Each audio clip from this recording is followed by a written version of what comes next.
Hello everybody, this clip is on chapter 6, okay, and we are in section 6.8.1 continue, okay. So what we have previously on 6.8.1 is that if you're given a function of two variable f of xy, then if you need to find the relative maximum or relative minimum of this function, you are going to first find the so-called critical points, which is came from solving the system of equation f sub x equals to 0 and okay, it has to be and f sub y equals to 0. After you got your critical points, you use the critical point to do the test. Okay, the test is that you are going to compete between the same direction second derivative and the second direction derivative. Don't forget that actually you got two of them here, but they are the same, so they have the square there. Okay, let's say that this one is called D. If the same direction second derivative wins, it means that your D is positive. Then you just look at either one of them, but usually we look at f sub xx. If it is positive also, then it is the upward shape like this, so you have a relative mean. But if your f sub x is negative, then you got a downward like this, so it means that you have a relative max. However, if your second derivative of a different direction wins, so it means that your D is negative, then it means that if you look at the surface through the x-axis and through the y-axis, you got a different thing, which is called as the center point. Okay, one of direction you may see minimum, one of the other direction you may see maximum. So this one's called a center point. So it's not either max, is not a min, okay, at all. However, if you getting D equals to 0, then you can have no conclusion from this kind of test. You need to do any other analysis. Okay, so what we are going to do first on this clip is that we are going to look at like some kind of word problem. Okay, instead of look at the problem that is in terms of function that's given. Okay, so this one, it says that a monopolist sell two competitive product A and B, and the demand of the first product in terms of the price of the product A and the price of the product B, it is 1 minus 2 PA plus 4 PB, and the demand for the second product, it is 10 plus 2 PA minus 2 PB, and the average cost of producing 1 unit of a product A is 4, and the 1 unit of product B is 1. So you want to find how many units of A and B should be sold so that it will maximize, of course, the profit, right? You need to maximize the profit of your business. So let's say that the profit, it is in terms of the price of A and the price of B, and it will be your revenue minus the cost, right? So what was the revenue? The revenue is the these many pieces, right, that you can sell for the A, multiplied by the price, right, the price of the product A. Is it? Can you see the revenue? It is like these many pieces that you can sell for A, you see, because this is your demand, multiply with your price, okay, per piece of your product A, the first product. And of course the quantity,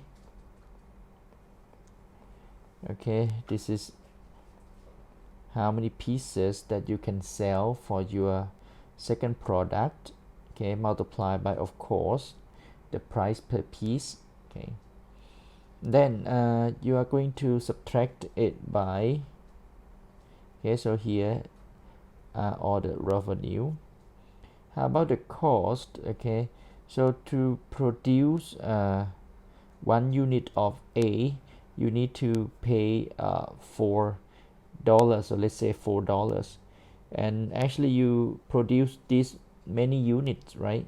So it is 4 and 1 minus 2 PA plus 4 PB, and it is the cost to produce the product B, it is 1 with this many pieces. Okay, so it is 10 plus 2 PA minus 6 PB.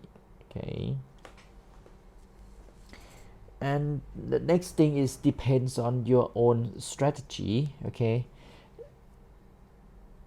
one of you may say that, hey, we just multiply the PA and the PB, okay, and then multiply the 4 and the 1 and do the, you know, derivative, okay, because we need to maximize the profit, right? So of course we need to look at it as a f of xy, but instead of f we use a capital P, and instead of xy we use piece of A and the piece of B.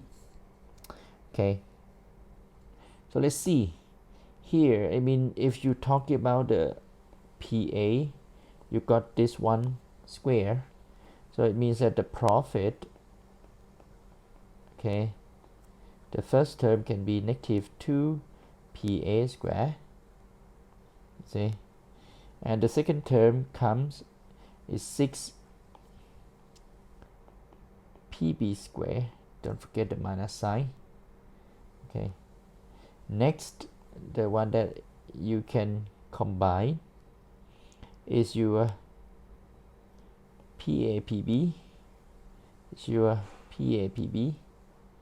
Okay, so you have 4 and 2, so you got 6 PAPB. Next, you may see that how many PAs you got. So you see that you have 1 PA. Okay, you got here seems to be negative 8 PA and another 2 PA, but don't forget this negative sign in front of it.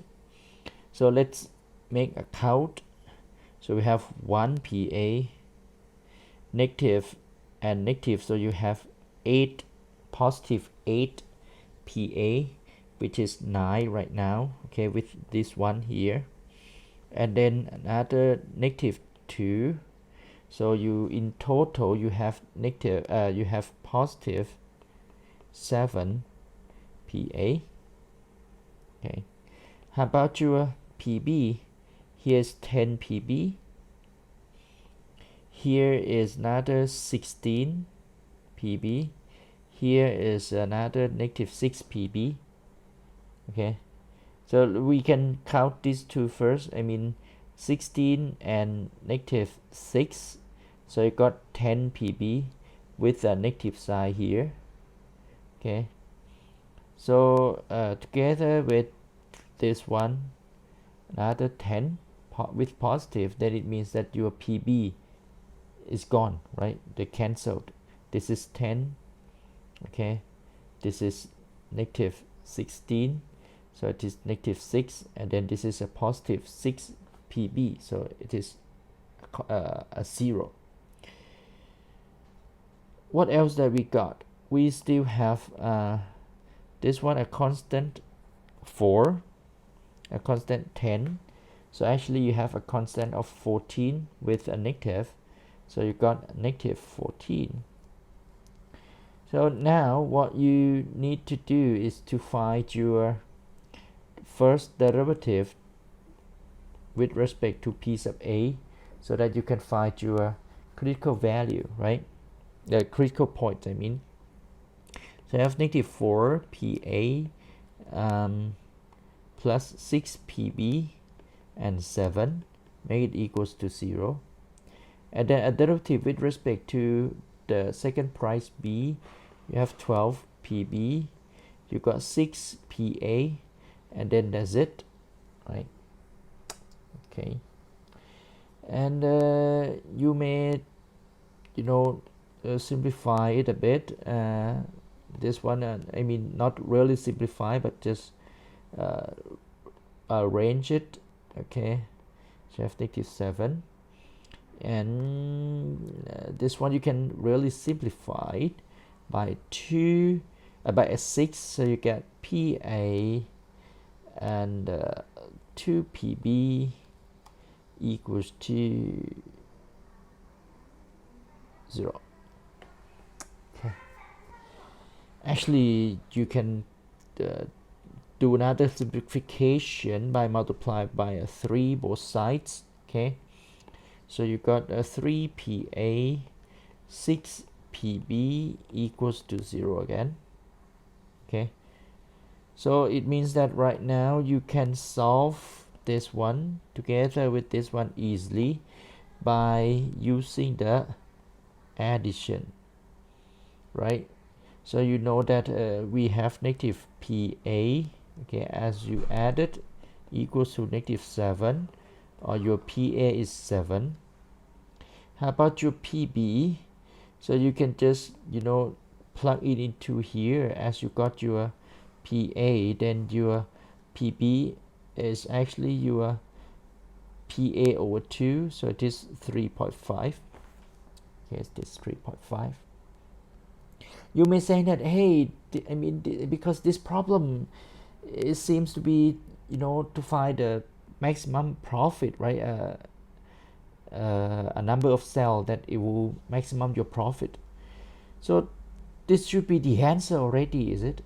However, to make sure that this really gives you a maximum, then you need to do the test. To do the test, of course, you are going to find the second derivative with respect to the first price first. So you need to go back to this one, okay, the one without any manipulation. So you have negative 4. The second derivative with respect to the price B, so again you go back to this one with the price B, which is negative 12, and the second derivative with the price A followed by the second price B. So you look at this one again, and you have a 6, right? You have a 6. So to do the test, you use the same direction, subtract by your different direction square, which is negative 4, negative 12 minus 6 square. Okay, this is 48, this is 36. I mean, positive 48 minus 36, you don't need to know what it is, but you just need to know that it is a positive. So it means that the same direction wins. So the same direction wins, you just look at one of them. So you know that the second derivative with respect to the price A, it is negative. So it go downward like this. So here's your maximum. So it means that the point, I mean, this is the critical point, right? At 7 and 3.5.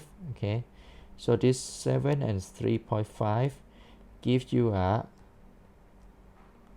relative maximum. However, let's look at it carefully. What is your 7 and 3.5? They are actually the price, right, of the first product and the price of the second product. But what you need to find is the how many units should be sold to give you a maximum profit. Okay, so you need to go back to the relation between the price and the quantity.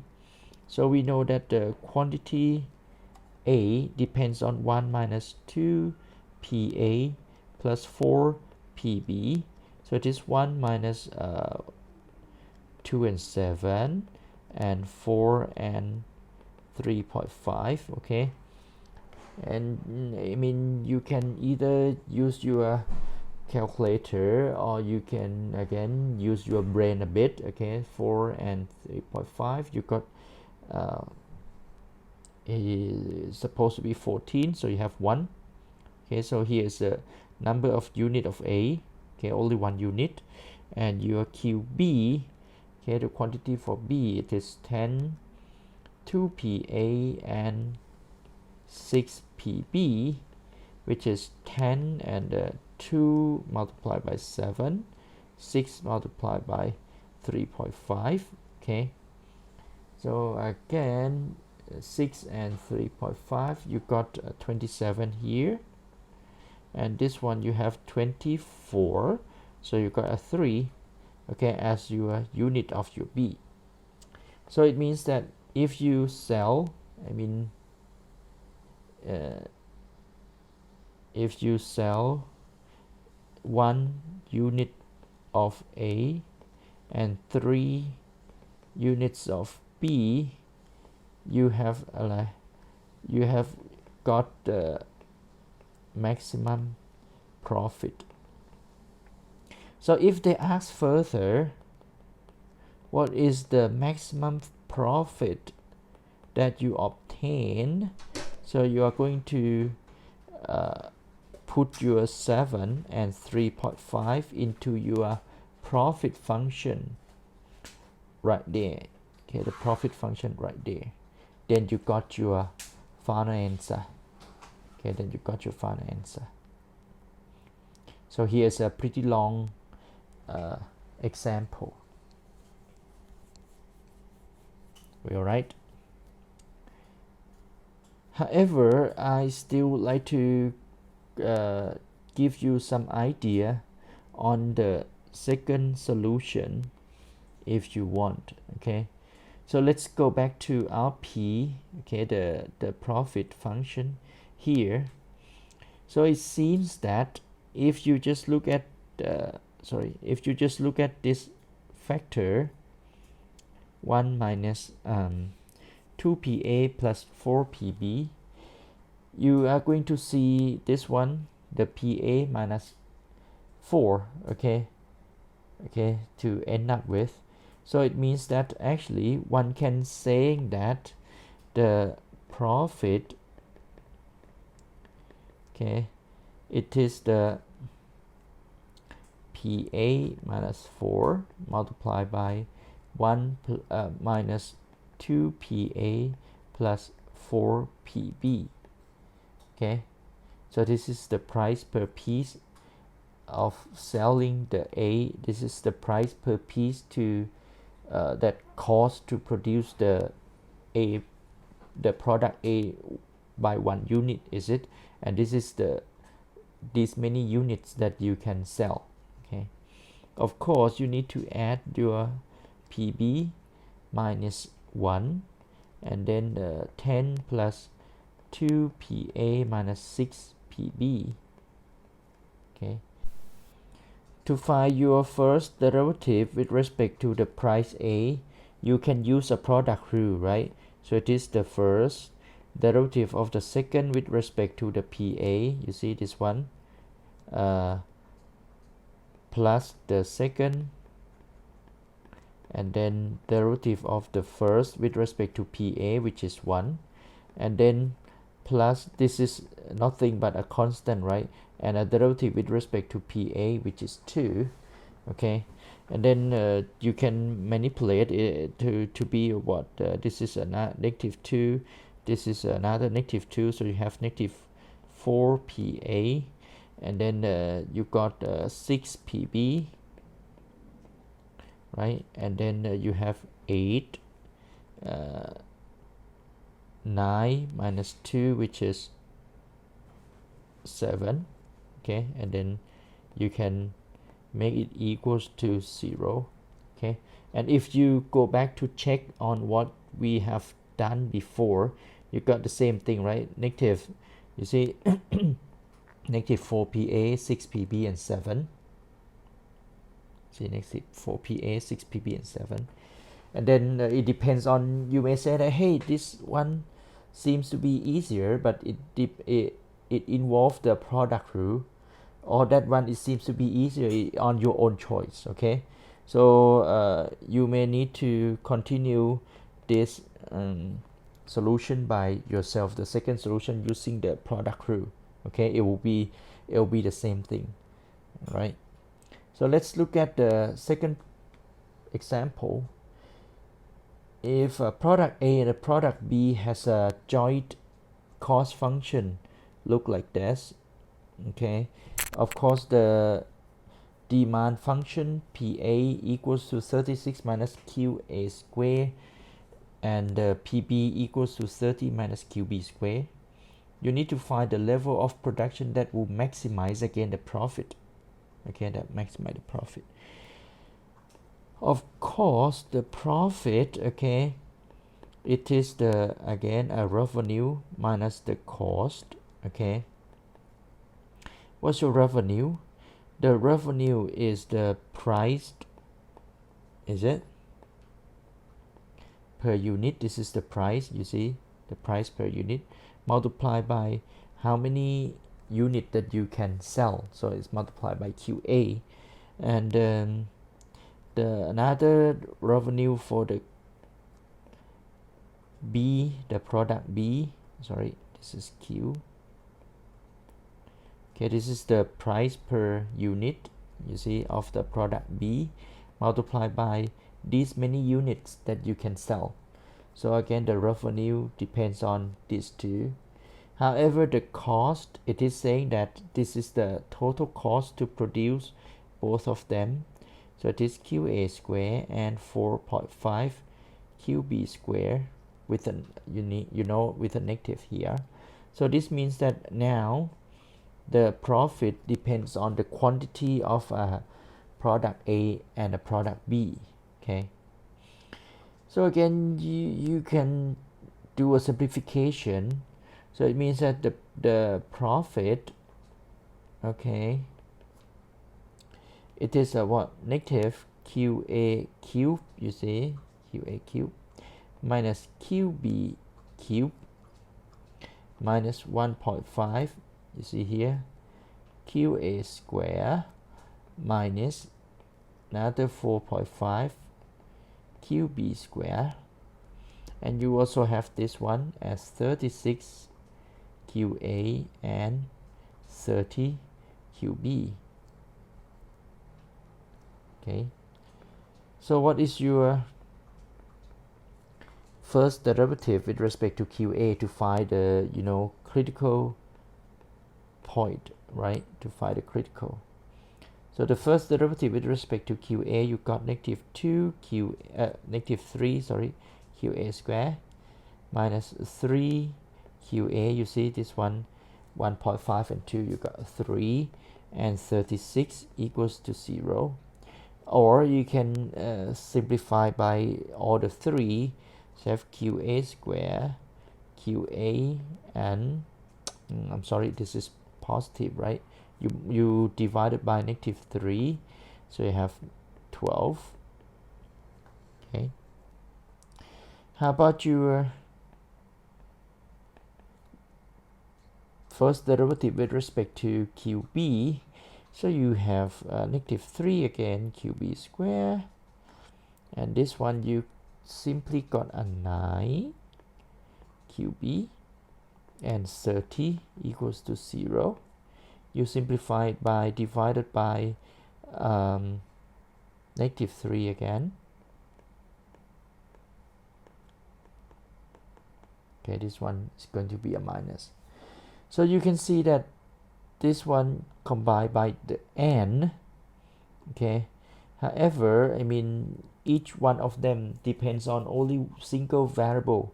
For example, the first one depends on Q sub A, the second one depends on Q sub B. So let's look at the first one. The Q sub A can be factor, right? So I think it is 3 and 4, but you need a positive, so you got a 4 like that. That's it. So it means that your Q sub A, it can be either 3 or negative 4. I mean, if this one has no, business kind of meaning, then you need to keep both of your critical point to be 3 and negative 4, okay? However, because right now you're talking about a business point of view, so here quantity to be negative is meaningless, so you can just cross it out. How about this second one with the QB. So you can see that this one is a 5 and 2, I guess, because you need a 3 in the middle to got a 3, so your 5 is positive. So it means that your, again, QB is either 2 or -5. But in terms of, business, your -5 is meaningless. So it means that your critical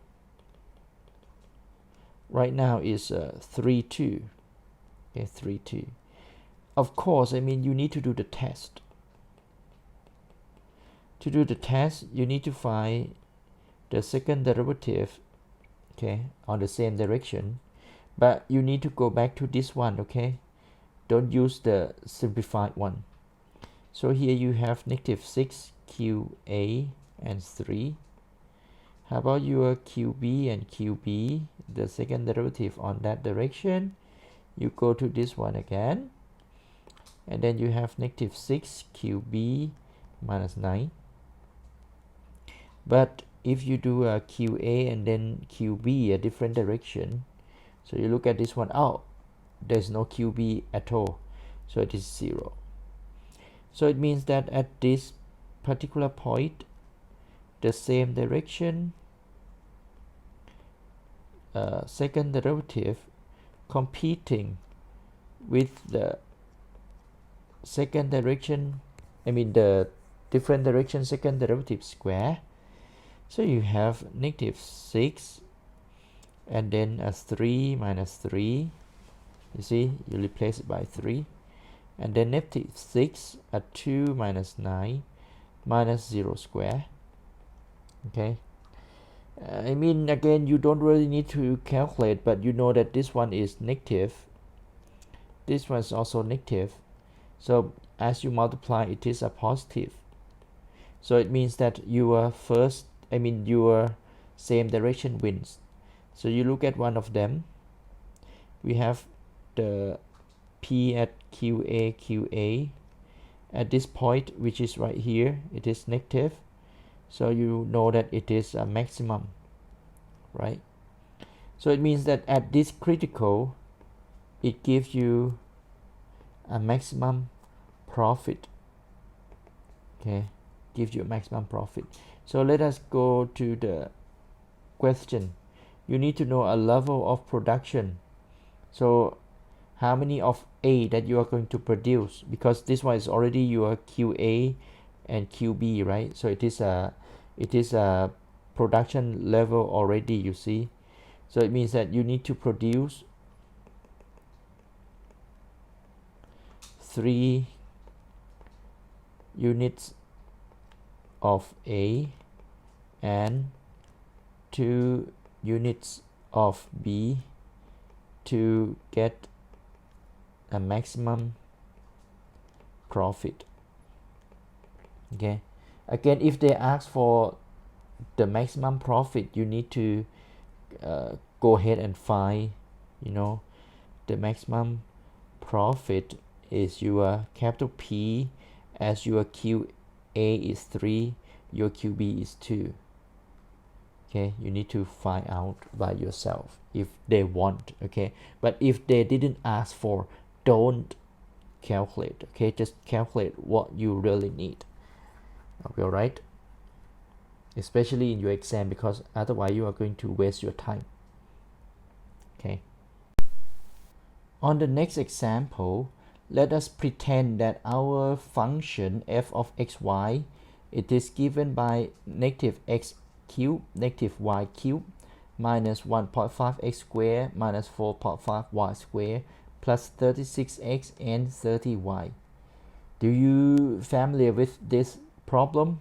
Okay, actually it is the same as what we have previously for your profit, but this one, I mean, we are detached from the business point of view. Okay, so it means that if you look at your critical point, okay, the critical point f sub x, you are going to do the -3x squared and 3x and 36, okay, and make it equals to 0, or you have x squared and x and 12, okay, and your f sub y, which is negative 3y squared and 9y and 30 equals to 0, or you have y squared plus 3, 9 and 10 equals to 0. Then I mean for the first one, you are going to have x minus 3, x minus 4 plus, right, and your x is 3 and negative 4. For your second one, you have y minus 5, y minus 2, and actually this 5 must be plus, so your y is negative 5 or 2. Okay, this one connect by n. So what does this mean? It means that to create your critical points, okay, you need to, you know, because you are right now this x, okay, and these two y's, they are independent, because you see here the first equation contain only x, has no y, and the second equation contains only y, has no x, so they are really independent. So it means that the critical points, okay, you need to combine the 3 with negative 5, the 3 with 2, you see, and the negative 4 with negative 5 together with negative 4 and 2. Okay, so to do the test, you need to do 4 times. Okay, so you do of course, I mean the f sub xx still negative 6x minus 3, don't forget we use this one, and f sub yy, it is this one as well, which is negative 6y minus 9, but f sub xy, it is 0. So you need to check, I mean, each and every point, okay, whether you are having positive or negative for your d. Okay, for example, this one, you have a negative 6 and 3 minus 3, and a negative 6 and negative 5 minus 9, and it is 0. Okay, so it means that this one, it is of course negative, right, but this one, it is 30, and this is the minus 9, so it is another negative as well, is it? Oh, sorry, this is positive 30 minus 9, so it is positive. So this means that the whole thing is negative. So what is your conclusion for this point? Okay, for this critical point, the 3, 2, you already do. Okay, the negative 4 and negative 5, what happened? The negative 4 and 2, okay, what happened to these 2 points? Okay, so don't forget that this one, if the thing is less than 0, it means that your second derivative of the different direction wins. So it means that you have a saddle point at this critical. Okay, how about all these two, what happened? Okay, so this is something that you might keep in mind, that hey, this kind of case can happen. Okay, because your x and your y, they are independent. Okay, so we are going to stop this clip right here. We'll see you next time. Bye bye.